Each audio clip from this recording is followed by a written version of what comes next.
여러분 안녕하세요. 홍장입니다. 빙하. 오늘 비가 와서 비를 약간 맞았더니 머리가 레고가 됐습니다. 오늘은 예민할 수 있는 내용, 예민한 내용 좀 편하게 말씀을 드리고 싶은데요. 여러분이 좀 봐주세요.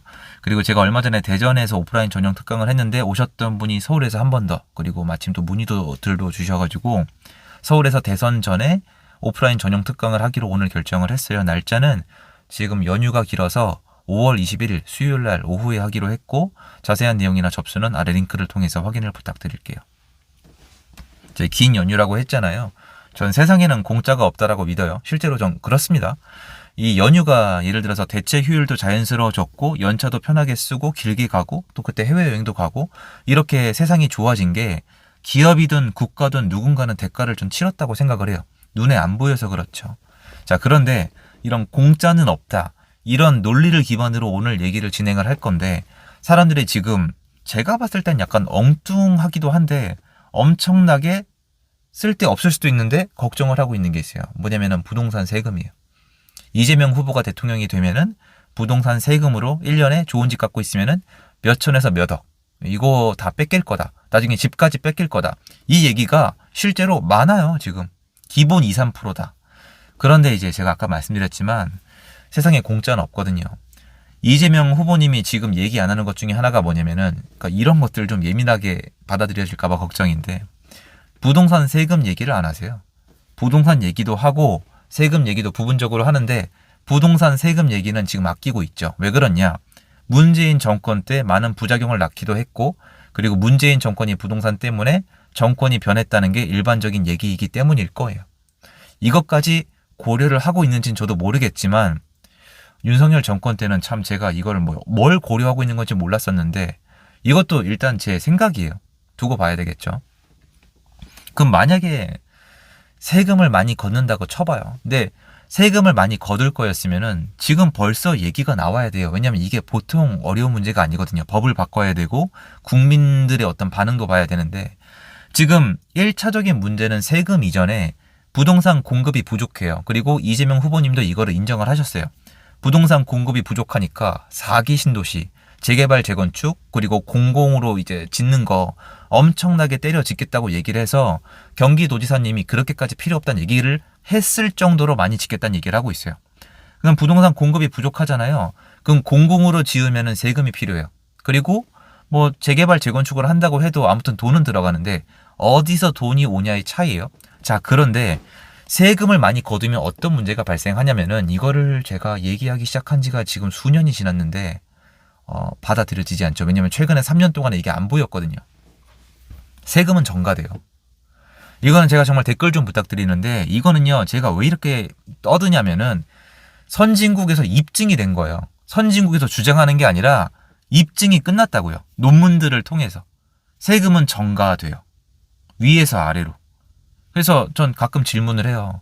저 예전에 잠실 앨스 21억 찍었을 때 30억 무조건 간다고 말씀을 드렸잖아요. 그거 세금도 들어가 있었어요. 세금의 전가, 세금과 비용의 전가. 그리고 지금 강남 3구 주요 지역 봐보세요. 지금 가격이 이게 말이 돼요? 그 어떠한 데이터로도 맞출 수 없어요. 데이터로 따지면은 저도 조심스러운 얘기인데 고평가 맞아요. 그런데 세금을 들여다보면은 그 구조가 이해가 되죠. 세금을 계속 전가했다면 올라가죠. 그리고 재개발, 재건축 법적으로 계속 비용을 더 넣잖아요. 그럼 그것도 전가가 돼요. 결국에는 이런 희소성이 있는 자산을 갖고 있는 사람이 본인의 비용이 거기에 들어가면은 그걸 전가한다는 게 경제학적인 이론이에요.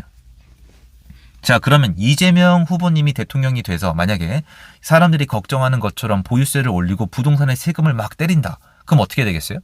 당연히 가격이 올라가죠. 그럼 사람들이 이 얘기를 하면 반응을 어떻게 하시냐면은, 야, 너 못 봤냐? 정가 안 하게 하면 되지. 정가 못하게 규제하면 되지. 정가하기 전에 집을 뺏어버리면 되지. 이런 얘기를 하신단 말이에요. 이분들은 주택 공급 부족에 대해서 잘못 이해하고 계신 거예요. 주택 공급의 부족은요, 매매에 관련된 게 아니에요. 제가 여러 번 말씀드렸지만 주택 공급의 본질적인 것은 전세 공급이에요. 즉 주택 공급의 부족은 전월세 공급의 부족이에요. 전월세는 집주인이 있어야 놓을 수가 있어요. 그리고 공공이 이 집주인이 돼서 하려면은 돈이 부족해요. 우리는 이미 지난 3년 동안에 목격을 했어요. 부동산 정책을 이상하게 하면은 특정 계층이 먼저 망해요. 지난 3년 동안 먼저 망한 사람들은 다주택자, 그 중에서도 경제력이 튼튼하지 않은 분들이 많이 망했죠. 근데 이런 식으로 누군가를 무너뜨리고 나면은 그 다음에는 반대의 거꾸로 부작용이 있어요. 다주택자가 줄면 전월세 공급이 줄어요. 아직 이거는 본격적으로 시작이 안 됐는데요. 세금을 많이 올리게 되면 어떻게 될까요? 세금을 많이 올리면은 공공은 돈이 없어요. 세금을 많이 올리면은 집을 안 사죠. 집을 여러 채 사기 싫죠. 못 사죠. 그러면 전월세도 못 낮춰. 못 사면은 짓지도 않죠. 지금 그게 이거예요. 근데 이 상황에서 만약에 세금을 더 올린다?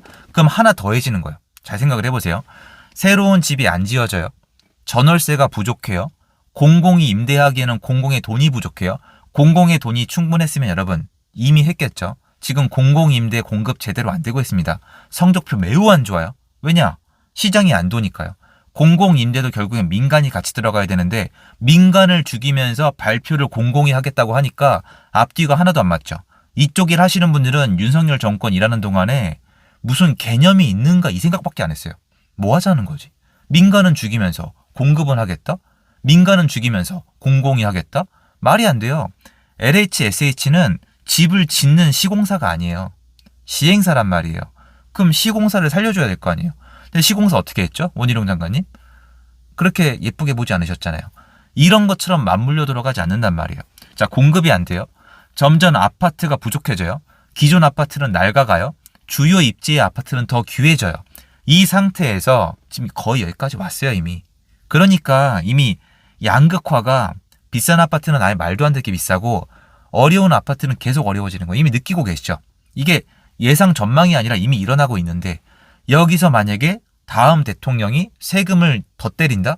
어떻게 되냐면 공급이 남아 넘치는 상황에서 세금을 올리면은 일정 기간 동안에 시장이 완전 무너질 수 있어요. 근데 문제는 세금을 올리면은 공급이 쏟아질 수가 없어요. 제 말은 타이밍이에요.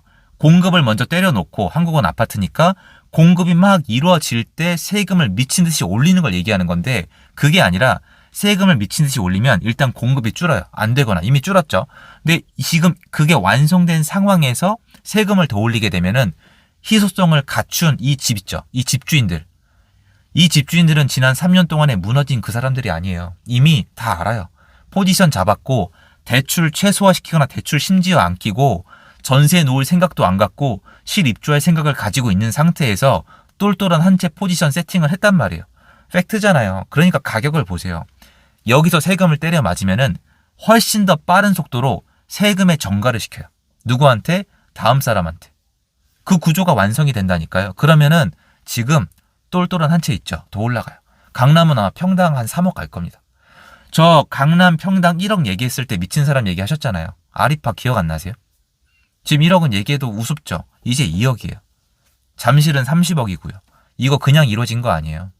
희소성, 공급 부족, 똘똘한 한 채, 세금 구조 이런 거예요. 그러니까 모든 게 맞물려서 만들어진 것이 이 비싼 아파트 시장인데 만약에 여러분이 걱정하는 것처럼 다음 대통령이 세금을 미친 듯이 때린다?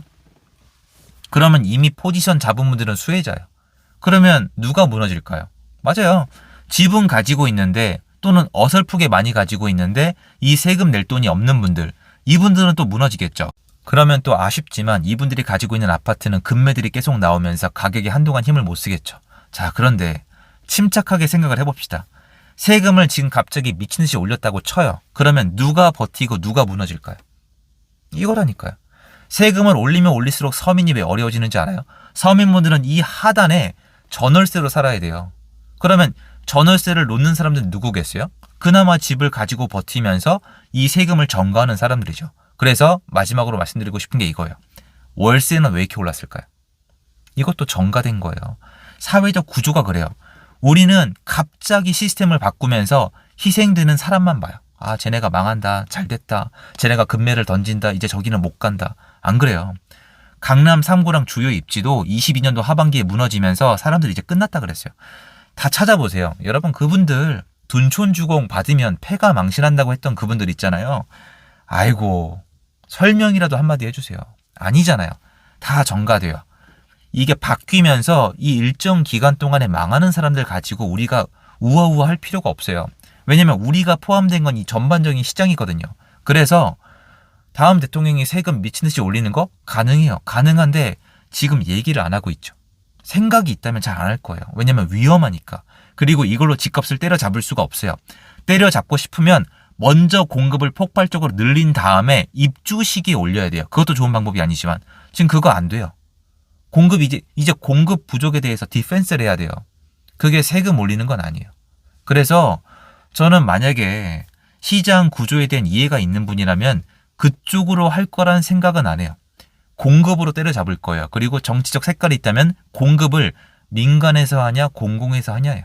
그리고 플러스 알파로 이 푸는 공급을 늘리는 과정에서 부드럽게 하기 위해서 민간의 돈, 대출을 얼마나 푸냐 또 요게 포인트가 되는 거예요.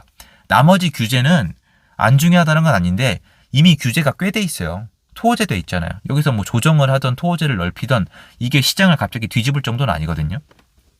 그러니까 결국 지금 부자 초원에 있는 분들은 가보면 세금 올리는 거 그렇게 걱정 안 하세요.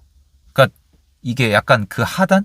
세금이 무서운 분들, 이 또 세금 올리는 걸 걱정을 하고 있는데 제가 미리 말씀을 드릴게요. 제가 얘기해봤자 지금 그분들은 제 영상을 안 보겠지만 세금을 올리면 제일 걱정해야 되는 건 무주택자분들이랑 임차인분들이에요.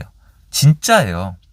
무주택자분들이랑 임차인분들은 지금 전월세가 계속 올라갈 거고 내 집 마련이 더 어려워진다는 뜻이에요. 그리고 맨 마지막에 남는 초이스가 공공에서 주는 주택 또는 외곽에 있는 집밖에 안 남아요. 또는 아파트를 못 가겠죠. 이미 그게 일어나고 있잖아요. 내가 열심히 해도 주유의 입지의 집을 못 사는 현상이 만들어지고 있죠. 근데 이거는 민간에서 이 자유 경쟁으로 만들어진 게 아니에요, 여러분. 국가가 만들어준 거예요. 국가가 정권 유지하고 인기 얻겠다고 시스템 망쳐놔가지고 대출 시스템 망쳐놔가지고 똘똘한 한 채로 몰아가가지고 국가가 만들어 놓은 거예요. 수혜요, 수혜. 근데 수혜를 입었다고 하기엔 좀 뭐한 게 세금으로 많이 뜯어갔잖아요. 결국엔 국민들만 죽어나가는 거고 지금 남겨진 건 뭐예요? 주택 공급 부족, 괜찮은 청약 물량 부족, 올라간 월세, 이제 올라가고 있는 전세와 올라갈 전세 요게 남아있잖아요. 그럼 다음 대통령이 세금 미친듯이 올리면 누가 걱정을 해야 돼요? 전월세 입자분들이나 무주택자분들이 제일 걱정하는 게 맞는데 응원하고 있죠. 그러니까 나라가 이렇게 돌아가는 거예요. 자연스럽게. 제가 말하잖아요. 이제 더 이상 할 얘기가 없다고. 이렇게 돌아간다니까요, 여러분. 제 얘기를 들어보세요. 이걸 막을 길이 있어요? 응원을 해요. 한국의 많은 사람들이. 근데 자기한테 안 좋은 거예요, 알고 보면. 그리고 상류층 있죠. 부자분들. 부자분들은 소리내지 않고 웃고 있는 거예요. 다들 아시잖아요. 본인들 집은 튼튼하거든요. 세금 올려도 낼 돈이 있고 정가시키면 되거든요. 그 이상으로 정가시킬 거거든요. 그리고 여기 공급이 더 안 되겠죠. 그러니까 중산층이 힘들고 중산층 중에서도 현금성이 약하거나 아니면 대출이 잘 안 되는 분들이 힘들어요. 그래서 중산층의 일부랑 밑으로 내려갈수록 힘든 거예요. 한번 중산층에서 때려 맞고 밑으로 힘듦이 전가가 되는 건데 위는 안 힘들어요. 그런데 문제는 밑에서 응원하고 있죠. 그러니까 이게 통과가 되는 거예요. 그러니까 저는 엉뚱한 걱정이라고 얘기를 하는 거예요. 걱정할 건 맞는데 엉뚱한 걱정이에요. 그거를 우리가 좀 알고 시장을 대비했으면 좋겠습니다. 앞으로 종종 이런 내용은 공약이나 시스템이 뭐 변하는 얘기가 나오면은 제가 업데이트하도록 하겠습니다. 도움됐으면 좋겠고요. 지금 여기까지입니다. 좋은 하루 되세요. 감사합니다.